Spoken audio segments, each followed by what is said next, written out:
ترجمہ ابھی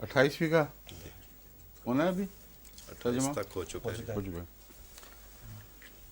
اعوذ باللہ من الشیطان الرجیم بسم اللہ الرحمن الرحیم وَيَوْمَ نَحْشُرُهُمْ جَمِيعًا ثُمَّ نَقُولُ لِلَّذِينَ أَشْرَكُوا مَكَانَكُمْ أَنْتُمْ وَشُرَكَاؤُكُمْ فَزَيَّلْنَا بَيْنَهُمْ وَقَالَ شُرَكَاؤُهُمْ مَا كُنْتُمْ إِيَّانَا تَعْبُدُونَ. وہ یوم ناشرہم، اور وہ وقت پیش نظر رکھو، ناشرہم جمیعاً، جب ہم ان سب کو اکٹھا کریں گے. پھر ہم کہیں گے ان لوگوں سے جنہوں نے شرک کیا، مکانکم انتم و شرکاؤکم، اپنی جگہوں پر رکے رہو تم اور تمہارے شرکاء. فزیلنا بینہم، پس ہم ان کے درمیان اختلاف پیدا کریں گے. وقال شرکاؤہم، اور ان کے شریک کہیں گے، ما کنتم ایانا تعبدون، تم تو ہماری عبادت نہیں کیا کرتے تھے، یہ ہم نہیں تھے جن کی تم عبادت کیا کرتے تھے. فکفا باللہ شہیدا بیننا و بینکم، بس اللہ گواہ ہے تمہارے درمیان اور ہمارے درمیان. ان کننا عن عبادتکم لغافلین، کہ ہم تو تمہاری عبادت سے بالکل غافل تھے، ہمیں کچھ خبر تک نہ تھی کہ تم ہماری عبادت کرتے ہو.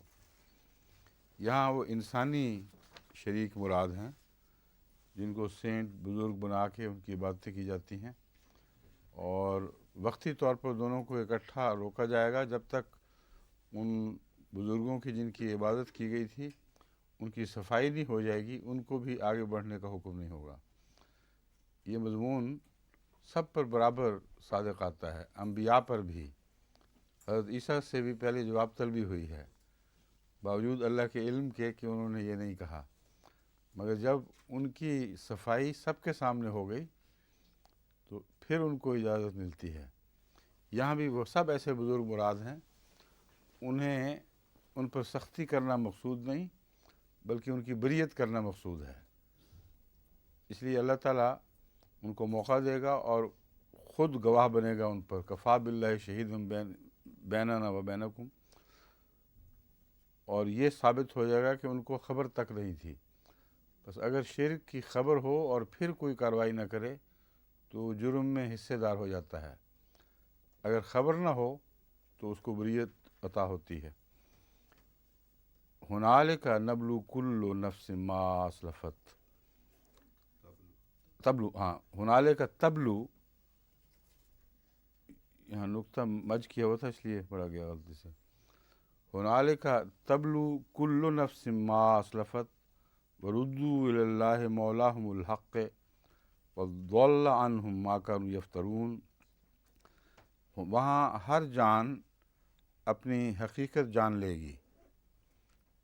تبلو کل نفس ما اسلفت، اس بات کی حقیقت جان لے گی جو اس نے کمایا، جو اس نے خرچ کیا. اصل میں اسلفہ تو جو پیچھے چھوڑا ہے نا، یہی مراد ہوگی. اس لیے میں نے جو کمایا، جو خرچ کیا، مطلب ہے جو کچھ بھی وہ پیچھے چھوڑ کر آئی ہے، کرتی آئی ہے، اس کی وہ حقیقت جان لے گی. اور ردوا الی اللہ مولاہم الحق، اور وہ اللہ کی طرف لوٹائے جائیں گے جو ان کا حق مولا ہے. وضل عنہم ما کانوا یفترون، اور ان سے جو وہ افترا کیا کرتے تھے جاتا رہے گا. یعنی جو کچھ جھوٹ بولتے تھے وہ اس دن ان کا ساتھ نہیں دے گا، اور ہر جھوٹ جو گھڑا ہوا ہوگا وہ ان کے ہاتھ سے جاتا رہے گا. یہاں کے بعد تلاوت ہے اب. اعوذ باللہ من الشیطان الرجیم بسم اللہ الرحمن الرحیم. قل من يرزقكم من السماء والأرض أمن يملك السمع والأبصار ومن يخرج الحي من الميت ويخرج الميت من الحي ومن يدبر الأمر فسيقولون الله فقل أفلا تتقون.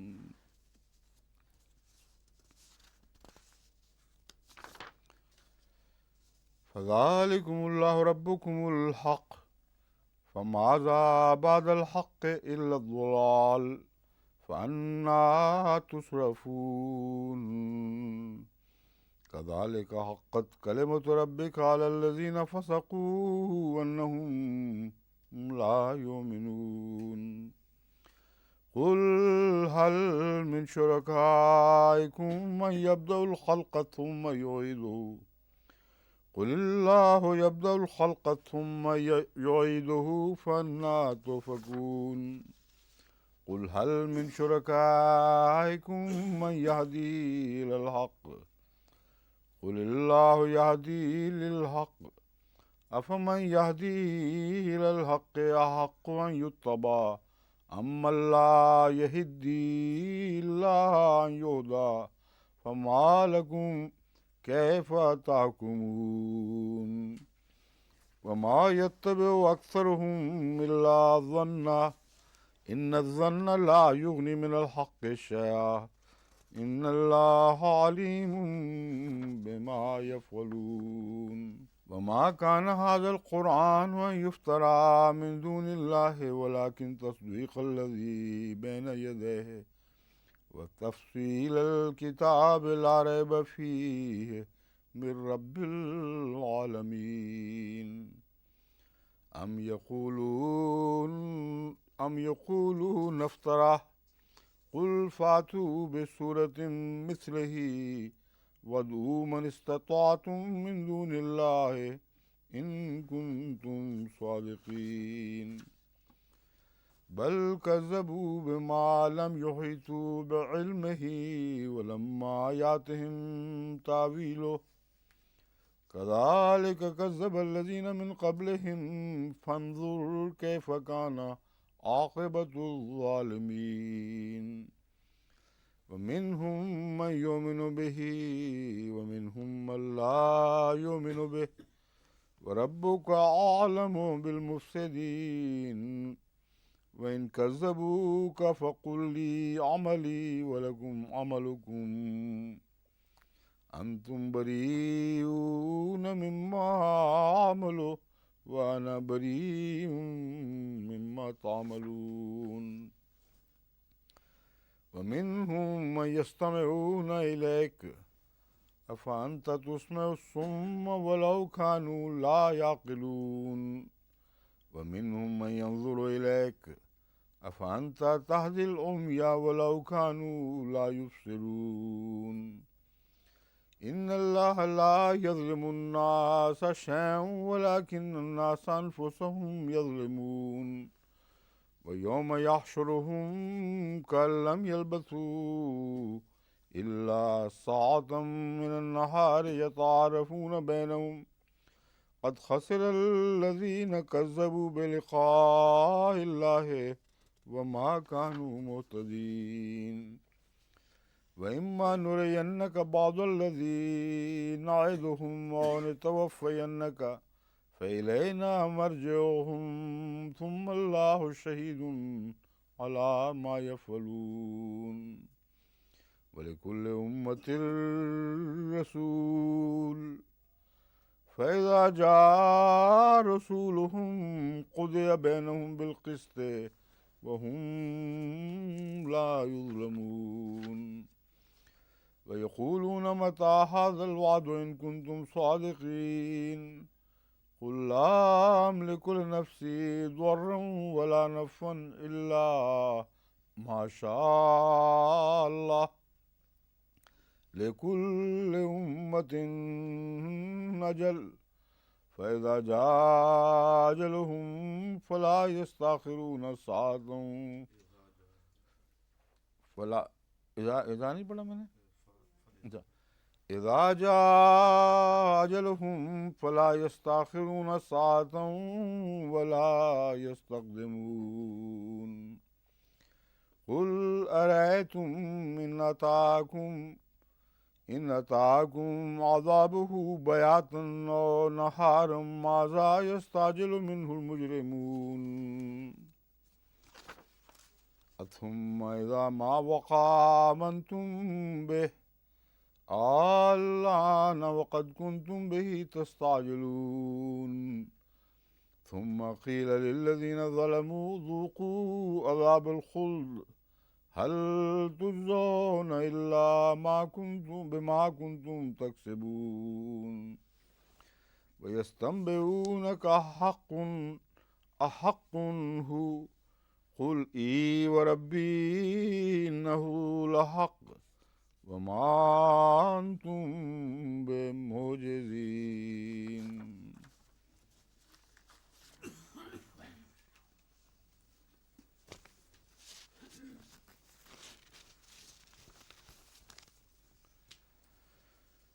ہنالک تبلو کل نفس ما اسلفت، یہ ہو چکا ہے ترجمہ. قل من یرزقکم من السماء والارض، تو کہہ دے کہ کون ہے جو تمہیں آسمان اور زمین سے رزق عطا کرتا ہے. یہ لفظی ترجمہ ہے قل کا، مگر بسا اوقات کل اردو میں کہہ دے کی بجائے یوں ترجمہ ہونا چاہیے تو ان سے پوچھ، تو پوچھ، کیونکہ اس کے بعد جو بات آتی ہے اگر اردو میں کہہ دے کہیں تو اردو غلط ہو جاتی ہے. اور چونکہ قرآن کریم کا تاثر اس زبان میں پڑتا ہے جس میں ترجمہ کیا جا رہا ہے، اس لیے اس زبان کو بھی نوک پلک سے درست رکھنا ضروری ہے. بس قل کا معنی واقعتاً پوچھ کا بھی ہے، قرآن کریم کے استعمال سے ثابت ہے. جہاں ہم پوچھ کہتے ہیں وہاں قل کہا جاتا ہے، جہاں کہتے ہیں وہاں بھی قل کہا جاتا ہے. تو موقع اور محل کے مطابق قل کا وہ ترجمہ ضروری ہے جو وہاں مراد ہے، اور ہماری زبان میں ایک اور لفظ سے اس کو بیان کیا جاتا ہے.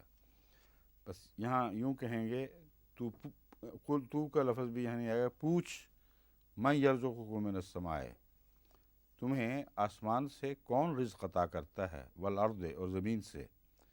ام من یملک السمع والابصار، اور کون سنوائی اور سماعت اور بصیرت پر، یا کانوں پر اور آنکھوں پر، لفظاً ہے کانوں اور آنکھوں.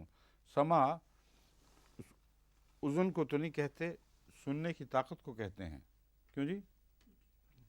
اور ابصار آنکھوں کو کہتے ہیں، لیکن بصیرت کی جمع بھی ابصار ہے. تو اس لیے یہاں غالباً ایک ہی طرز میں ترجمہ ہونا چاہیے. اگر ابصار کا آنکھیں کریں گے تو پھر یہاں کان کہنا چاہیے. اگر ابصار سے مراد بصیرت، مگر بصیرت کی جمع پھر کیا ہوگی؟ بصیرتیں، بصائر. بصر کی جمع ابصار، بصر کی جمع ابصار ہے. تو اردو میں پھر کیا ہوگا اس کا ترجمہ؟ سنوائی اور بینائی زیادہ بہتر لگتا ہے. مگر جمع کو چھوڑنا پڑے گا نا پھر. جی یہ میرا مطلب ہے، اس کا جمع کا ترجمہ ممکن نہیں ہے. اگر آنکھیں کرتے ہیں تو پھر السمع کا سنوائی اور آنکھیں، یہ عجیب سا لگتا ہے، آپس میں ان کا جوڑ نہیں رہتا. تو یہ پھر ابصار اگرچہ جمع ہے بصر کی، لیکن ترجمہ یوں ہوگا کون ہے جو تمہاری سنوائی اور تمہاری بینائی کا مالک ہے. وَمَن یُخْرِجُ الْحَیَّ، اور جو زندوں کو مردے سے نکالتا ہے، زندے کو مردے سے نکالتا ہے، یا زندہ کو مردے سے نکالتا ہے، اور مردہ کو من الحی، زندہ سے نکالتا ہے. اور جو قانون کو چلاتا ہے، یعنی قوانین قدرت، الامر سے مراد قوانین قدرت ہیں، احکامات کو جاری کرتا ہے یا قوانین کو چلاتا ہے. فَسَيَقُولُونَ اللہ، تو کہہ دے فَسَيَقُولُونَ اللہ، پس وہ کہیں گے کہ اللہ. فَقُلْ أَفَلَا تَتَّقُونَ، تو پوچھ کہ پھر کیا تم تقوی اختیار نہیں کرتے. کیوں افلا، پس کیوں تم تقوی اختیار نہیں کرتے، یا کیا ہی ہے، لفظاً تو یہی بنے گا مراد، یعنی مفہوم یہی لگتا ہے کہ کیوں پھر کیوں تم تقوی اختیار نہیں کرتے. یا دوسرے لفظوں میں اگر کیا سے ترجمہ کرنا ہو تو یہ ہوگا پس کیا تم تقوی اختیار نہیں کرو گے. اس میں پھر کیا کا لفظ صحیح بیٹھتا ہے؟ یدبر الامر کا میں نے قوانین کو جاری کرتا ہے، یہ نظام قدرت کا بھی کہا جا سکتا ہے امر کو۔ الامر سے مراد نظام قدرت ہے، تو نظام قدرت کو چلاتا ہے، یہ بھی ایک موزوں ترجمہ ہے۔ فذالکم اللہ ربکم الحق، پس یہ ہے تمہارا اللہ، ربکم تمہارا رب، الحق جو حق ہی حق ہے، سچ ہے۔ اردو میں الحق سچ کہا جائے جب، تو اس شان کا لفظ نہیں ہے کہ اللہ تعالیٰ کی ایک اعلیٰ شان کے طور پر بیان کیا جا سکے، تو حق کو حق ہی کہنا چاہیے، کیونکہ حق بھی اردو میں بہت معروف ہے۔ بس یہ ہے تمہارا اللہ، تمہارا رب جو حق ہے۔ فماذا بعد الحق الا الضلال، پس حق کے بعد وہ کیا رہ جائے گا، الا الضلال مگر گمراہی، یعنی خدا کو چھوڑ کر اس کے علاوہ اگر حق وہی ہے تو اس کے سوا ہر دوسری چیز گمراہی اور جھوٹ ہوگا۔ فَأَنَّا تُصْرَفُونَ، پھر تم کہاں لوٹائے جا رہے ہو، الٹے پھرائے جا رہے ہو۔ تصرفون کا مطلب ہے الٹے پھرانا۔ کذالک حقت کلمۃ ربک علی الذین فسقوا، اسی طرح تیرے رب کا یہ قول ان پر صادق آ گیا۔ حقت کلمۃ ربک، کن پر؟ علی الذین فسقوا، جنہوں نے فسق و فجور سے کام لیا۔ انہم لا یؤمنون، کہ یہ وہ لوگ ہیں جو ہرگز ایمان نہیں لائیں گے۔ ہرگز کا ظاہری لفظ کوئی نہیں ہے، مگر انہم میں جو یقین پایا جاتا ہے، اس لیے میں نے اس کا ترجمہ ہرگز کر دیا ہے۔ خواہ یہ کہیں یقیناً وہ ایمان نہیں لائیں گے، یا یوں کہہ دیں کہ وہ ہرگز ایمان نہیں لائیں گے، ایک ہی مفہوم ہے۔ قل هل من شرکائکم من یبدأ الخلق ثم یعیدہ، تو پوچھ کہ کیا تمہارے شرکاء میں سے بھی کوئی ہے جو خلق کا آغاز بھی کرتا ہے، پھر اس کی تکرار بھی کرتا ہے، اسے دہراتا بھی ہے۔ قل اللہ یبدأ الخلق، تو کہہ دے اللہ ہی ہے جو خلق کا آغاز کرتا ہے، ثم یعیدہ، پھر اسے دہراتا ہے۔ فأنا تؤفکون، پس تم کہاں لوٹائے جاتے ہو، یا وہی مضمون ہے تصرفون والا کہ الٹے پھرائے جاتے ہو۔ قل هل من شرکائکم من یہدی الی الحق، تو پوچھ کیا تمہارے شرکاء میں سے بھی کوئی ہے جو حق کی طرف ہدایت دیتا ہو۔ قل اللہ یہدی للحق، کہہ دے اللہ ہی ہے جو حق کی طرف ہدایت دیتا ہے۔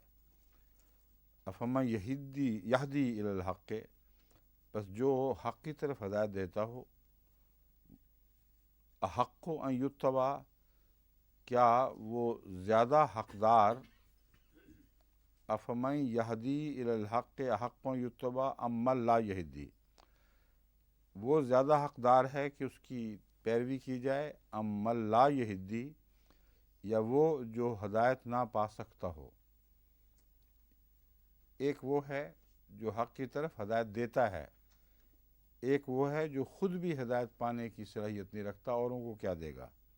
الا ان یہدی، سوائے اس کے کہ اسے کوئی اور ہدایت دے دے اور وہ کسی اور سے ہدایت پا جائے۔ فما لکم، پس تمہیں کیا ہو گیا ہے، کیف تحکمون، تم کیسے فیصلے کرتے ہو۔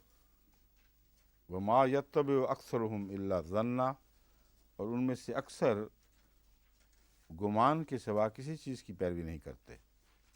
ان الظن لا یغنی من الحق شیئا، اور یقیناً گمان لا یغنی من الحق شیئا، حق سے ایک ذرہ بھی بے نیاز نہیں کر سکتا۔ یغنی من الحق سے مراد ہے حق کی ضرورت سے گمان ایک ذرہ بھر بھی بے نیاز نہیں کر سکتا، حق کی ضرورت بہرحال قائم رہے گی۔ ان اللہ علیم بما یفعلون، یقیناً اللہ تعالیٰ جاننے والا ہے جو وہ کرتے ہیں.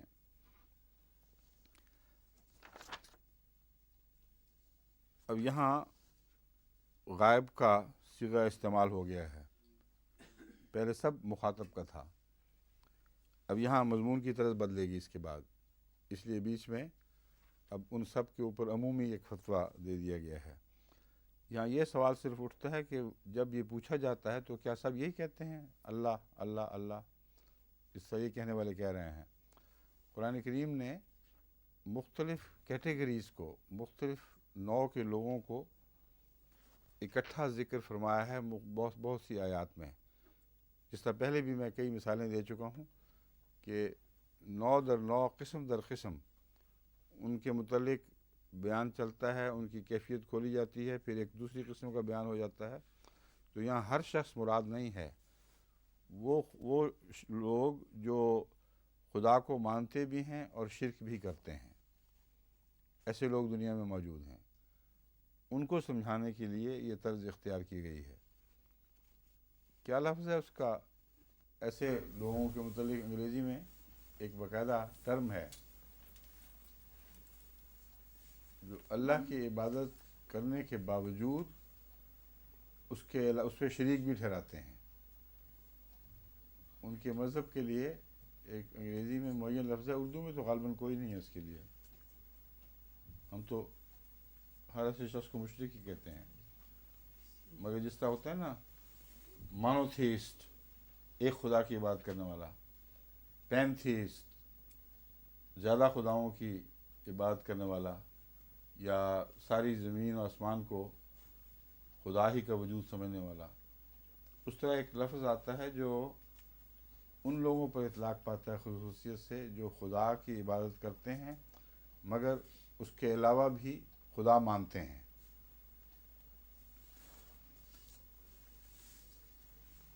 وہ خیر اس کو تو زیر بحث ضمن مجھے یاد آیا تھا، ورنہ اس اردو کے ترجمے سے اس کا کوئی تعلق نہیں.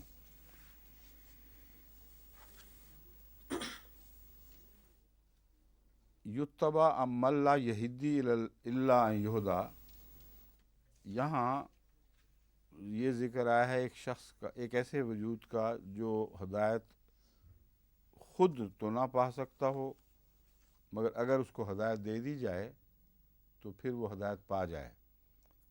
کچھ ایسے بھی لوگ ہیں جن کو ہدایت دی بھی جائے تو پھر بھی ہدایت نہیں پا سکتے، ان کی کیٹیگری اور ہے، آگے جا کے شاید ان کا بیان آئے. وما یتبع اکثرهم الا ظنا ان الظن لا یغنی من الحق شیئا ان اللہ علیم بما یفعلون وما کان ھذا القرآن ان یفترى من دون اللہ. اب دیکھیں وہ ضمیر بدلنے کے ساتھ ہی مضمون کی طرز اب بدل گئی ہے. غائب میں ان کا ذکر ہوا، اب قرآن کی طرف بات لوٹتی ہے. وما کان ھذا القرآن، یہ قرآن ایسا نہیں، ان یفترى من دون اللہ، کہ اللہ کے سوا افترا کیا جا سکے، جھوٹا گھڑا جا سکے. ولیکن تصدیق الذی بین یدیہ، لیکن ہاں بلکہ ولیکن اور لیکن لفظاً تو بنتا ہے، مگر اردو میں اگر ہم صرف مگر کہہ دیں تو وہی کافی ہے.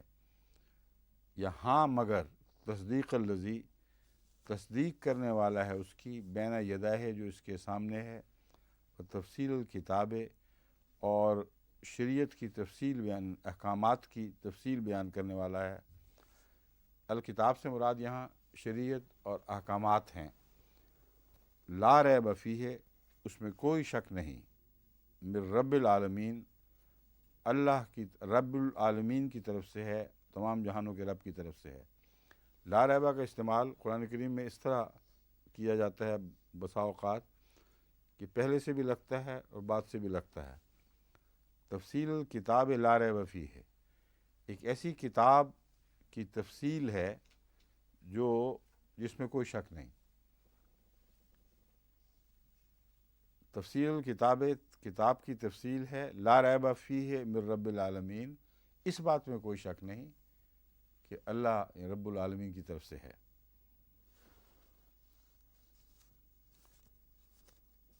اس سے پہلے یہ ذکر آ چکا ہے کہ حق سے ایک ذرہ بھر بھی زن بے نیاز نہیں کر سکتا۔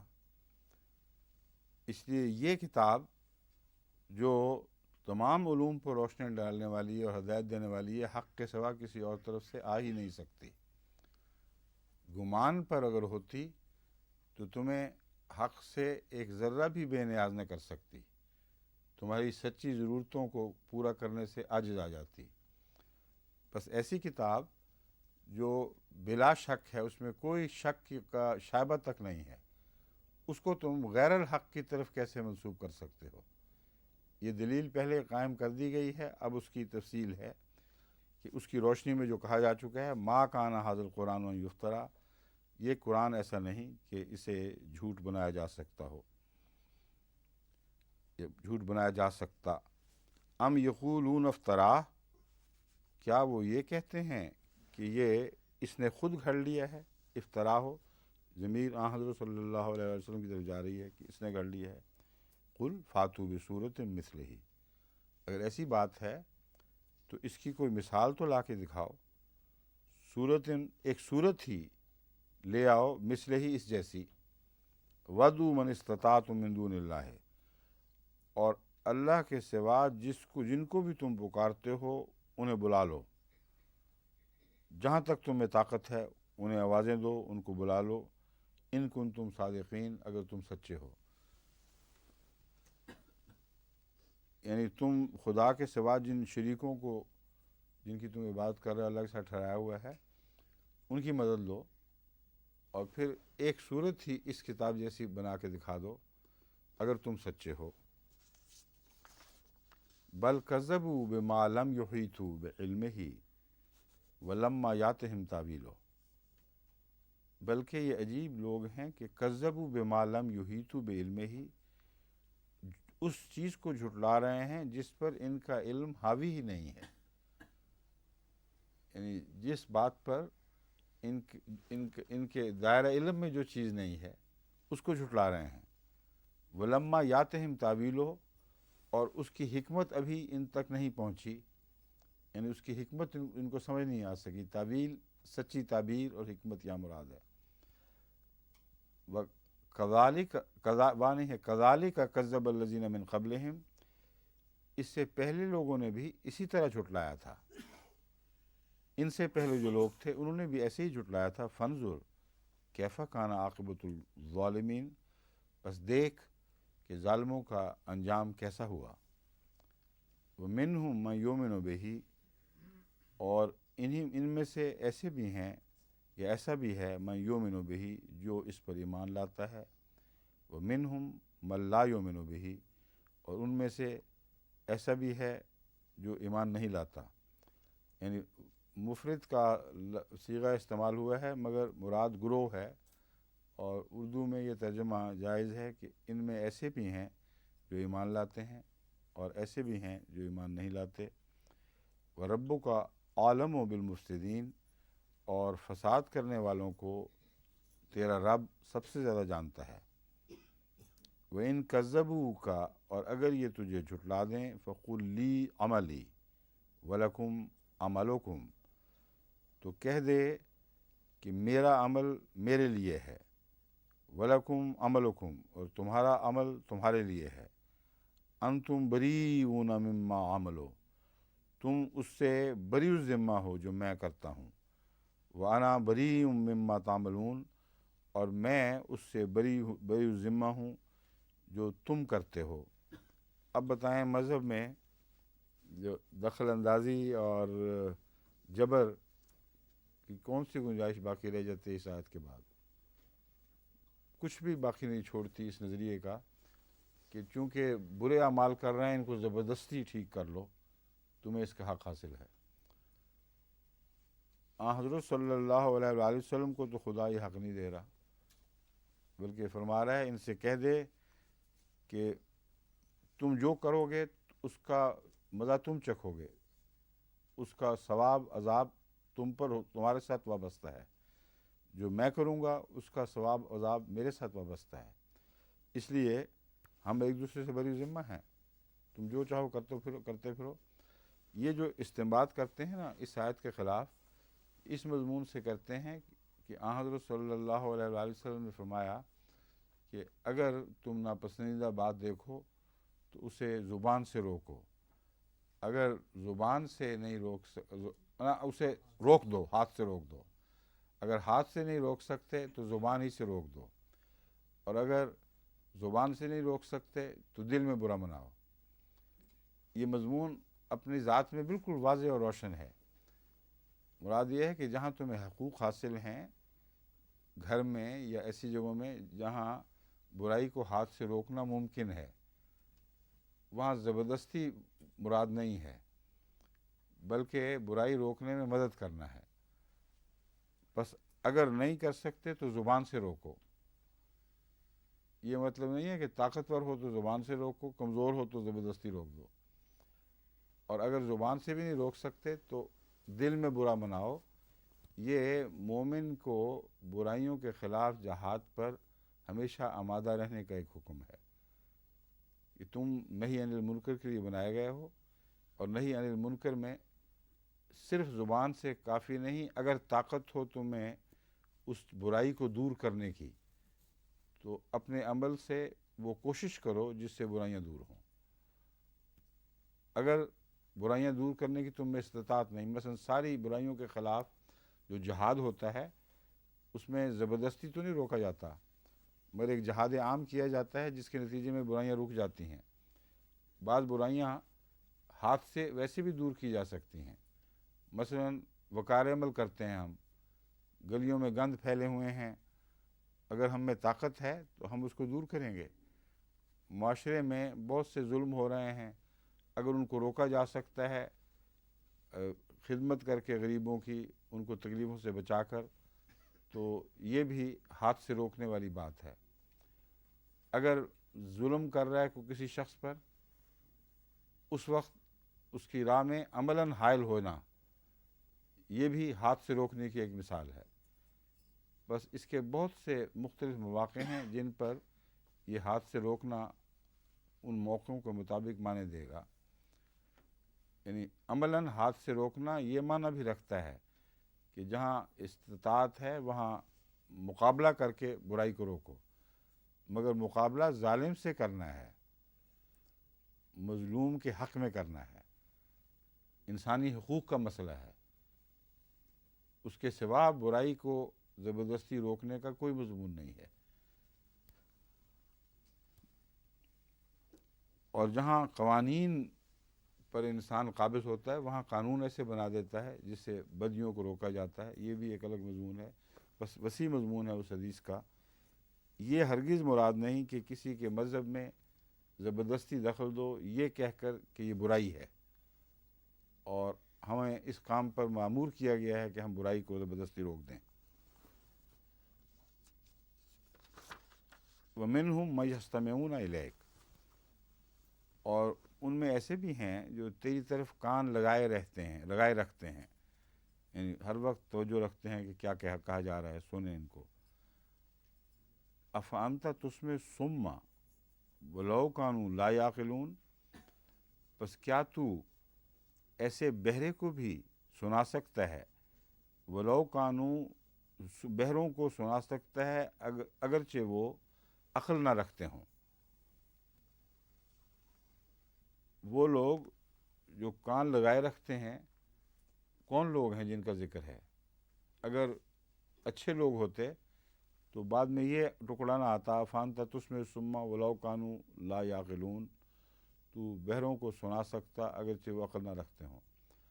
مراد یہ ہے کہ ظاہری کان موجود ہیں، آواز ان تک پہنچتی ہے، مگر محض آواز پہنچنا کافی نہیں ہوا کرتا۔ اگر وہ عقل نہ رکھتے ہوں تو جتنا چاہیں کان دھریں ان کو کچھ سمجھ نہیں آئے گی، اور تو ایسے بہروں کو نہیں سنا سکتا جو عقل نہ رکھتے ہوں۔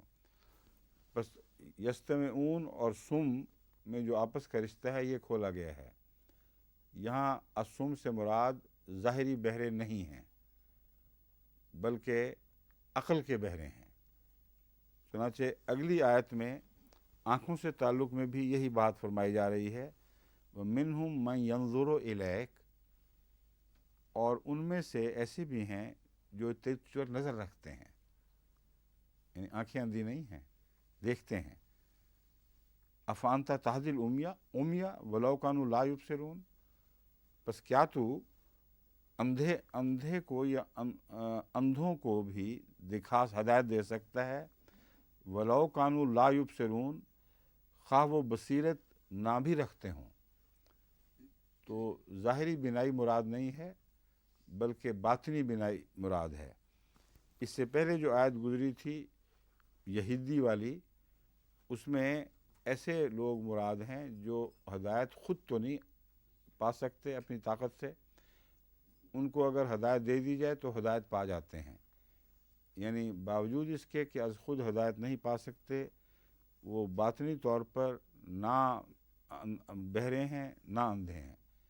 لیکن یہ لوگ جو ہیں، جو ظاہری طور پر دیکھنے اور سننے اور دیکھنے کا دعویٰ کرتے ہیں اور کوشش بھی کرتے ہیں، چونکہ اندر سے اندھے ہیں، اندر سے بہرے ہیں، اس لیے ان کو کچھ سمجھ نہیں آئے گی. ان اللہ لا یظلم الناس شیئا ولکن الناس انفسهم یظلمون، یقیناً اللہ تعالیٰ لوگوں پر کچھ بھی ظلم نہیں کرتا، ذرہ بھر ظلم نہیں کرتا. ولکن الناس انفسهم یظلمون، لیکن لوگ خود اپنے پر ظلم کرتے ہیں. اب اگر آنکھیں نہ ہوتیں اور جو نہ دیکھ سکتے، جس چیز کو نہ دیکھ سکتے اس کی سزا ملتی تو یہ اور بات تھی. آنکھیں ہونے کے باوجود پھر نہیں دیکھتے، اس میں ان کے ارادے کی کجی شامل ہے. کان ہوتے ہی نہ اور نہ سن سکتے تو ان کو سزا نہ دی جا سکتی. کان ہوتے ہوئے پھر اپنے عقل کی کجی کی وجہ سے یا اپنی نیتوں کی کجی کی وجہ سے وہ پیغام سن کر استفادہ نہیں کر سکتے، تو یہ خود اپنے اوپر ظلم کرنے والے لوگ ہیں. وَيَوْمَ يَحْشُرُهُمْ كَأَن لَّمْ يَلْبَثُوا إِلَّا سَاعَةً مِّنَ النَّهَارِ يَتَعَارَفُونَ بَيْنَهُمْ، اور جس دن اللہ تعالیٰ ان کو اکٹھا کرے گا، ایسا لگے گا کہ وہ زمین پر ایک گھڑی سے زیادہ نہیں رہے، وہ ایک دوسرے سے تعارف حاصل کریں گے. یقیناً ان لوگوں نے نقصان اٹھایا ہے جنہوں نے اللہ سے ملنے کا انکار کر دیا اور وہ ہدایت پانے والوں میں سے نہ ہو سکے.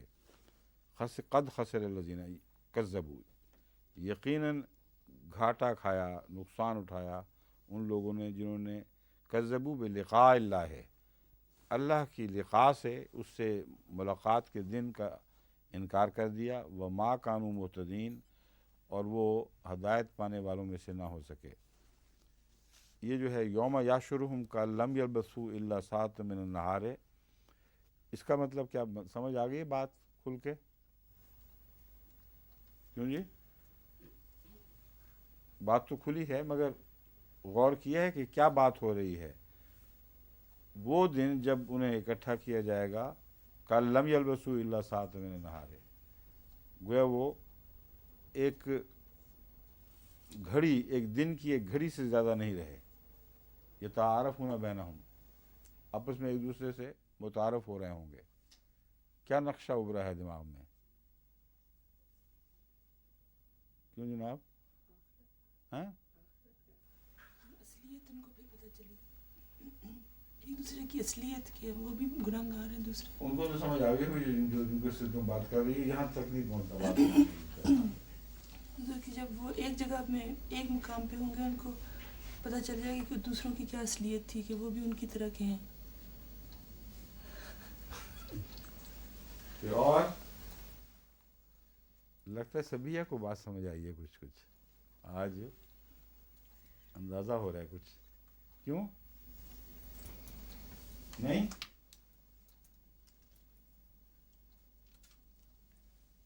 کیوں جی مبارک صاحب آپ بتائیں، یہ اشرف صاحب سے پوچھوں پہلے. اشرف صاحب